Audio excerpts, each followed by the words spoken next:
You're listening to the Get Out and Drive podcast, fueled by AMD, with your hosts, John, Custom Car Nerd Meyer, and Jason, Old Car Guy Carr. We'll be bringing you gearheads everything you never wanted to know about cars and why they should be on the road and not in your garage. Are you ready to get out and drive?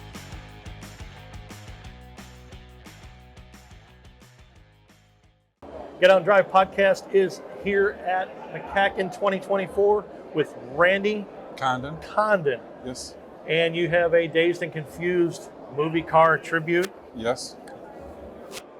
Start us out. Why do you like this movie? Why do you like this car? Why does this car have a vinyl top? I know. Go ahead. I know it all. There you go.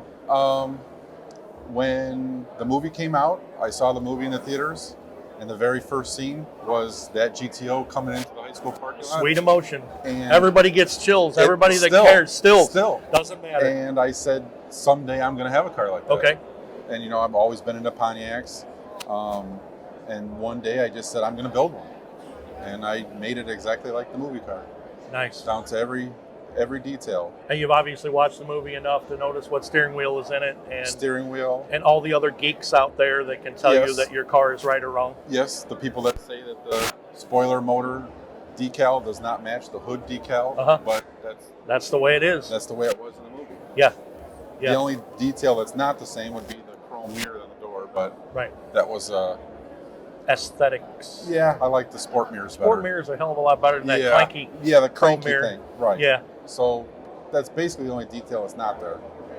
And for anyone that doesn't know, that isn't geeks like us about the movie, kind of explain why this car has a vinyl top. I know two cars were built for the movie. Yes. The father and son deal.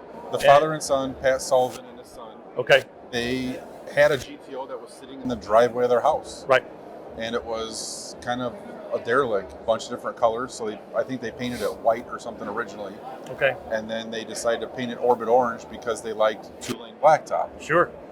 But when they went to paint the car, the roof was so dented that they couldn't straighten the roof, so they put a vinyl top on it to hide the damaged roof. Right, and it's all movie magic. Yeah. You build a crappy car that looks wonderful on screen. Yeah. Yeah. But the car that they built initially was just their car. They built a second one to replicate their car. So the initial car they didn't build for the movie. Okay. They built it, there was a father and son project. For them. Yeah. Yeah. And then when they decided to use it for the movie, they had to build a second one. But yeah, right. They put the vinyl top on to cover the bodywork on the roof. And everybody knows that this, if this is a real GTO, that never had a vinyl top on it. No. And that's the whole point. Everybody, car guys, geeking out about why does this GTO have a vinyl top on it? There's your reasoning. Well, not GTO, but why does this Orbit Orange Judge Why have does a this vinyl Orbit top? Orange Judge have a vinyl top? Right. Everybody tells me it's wrong. But. Right. There's only a right way to do things, and that's how you want to do it. Yeah. Well, I tell people, I didn't clone this car to be a Judge clone. Right. I cloned it to be a Dazed and Confused clone. So it wasn't, I'm not trying to pawn it off as something that it's not. Right. Yeah. You know, the one in the movie wasn't a Judge. That is correct. They put the stuff on it, but it wasn't a real Judge. Right. Yeah, that's fantastic. How long have you owned the car? Did you do body work and changes and do restoration? I did everything. Everything. I mean, besides I had the seats reupholstered, but everything else, I mean, the body work, the paint, everything I did. You're body man by trade? Yeah. Yeah. I am myself as well. Yeah. Yeah. So I basically bought a car. It was rough. It was a 70 Le Mans. Yeah. Or actually 70 Tempest. Okay. And I did everything. I put quarters on it. Every piece of sheet metal was replaced except for the roof skin. Okay. Is it a rebuilt Endura nose? Yeah. Yeah. Yeah, I stripped that down and because I hate them. And, and they're heavy. And they're heavy. And they're hard to line up. Yeah. And no one's ever happy with them. No. And they never fit good anyway. So, I mean, if you get them close, they're close. Yeah. Yeah. Anything specific on this car that obviously you've been through the movie and you've watched the movie a lot, specific on this car, there's details that are yours, your choices? I think really only like the mirrors. Yeah. The mirrors and the tires are a little bit bigger in the back than the movie car was. But other than that, yeah, I mean, the wheels are the same, the steering wheel. I put the dual gate shifter in it. Okay. But as you know, in the movie, they took off and it was a dual gate. Yeah. But that dual gate wasn't either one of those orange cars. No. It was a third car. It was a third car, the close-up shot for interior only. Yes. Yeah. So I did put a dual gate in it to give you that illusion, but neither one of those movie cars had it. That's pretty cool. Yeah. Again, you've watched it as much as I have. And I had to give a shout out to my friend Cole Hastings. Okay. He has the hero car from that movie. Really? So he has the second one that they made for the for there. Yeah. So they're for people that don't know, the hero car is the shiny, pretty car. Yeah. And something that would be used but not abused. Yes. Okay. Yeah, his is the 4-speed one. And I've gone back and forth with him on a bunch of stuff, and he's given me a lot of the stories I've heard from him that aren't out there that people don't know. Inside stuff. He talks to that Pat Sullivan who built the car originally. Right. So there's a lot of stuff that we've talked about back and forth. And he's seen the car in person. He likes the car. But how long has he owned his car? I think he bought it just around when he was in college, I think. Okay. So he's had it for a while, I think till late 90s, I believe. So movie is still generally newish at that time. Yeah. It came out in 93, 4? 4. Yeah. Very cool. Well, that's awesome. Are you into any other movie car stuff other than this? Or are you just... Not really, just this. Yeah. You know, I said I'm going to have one, and I built one. Awesome.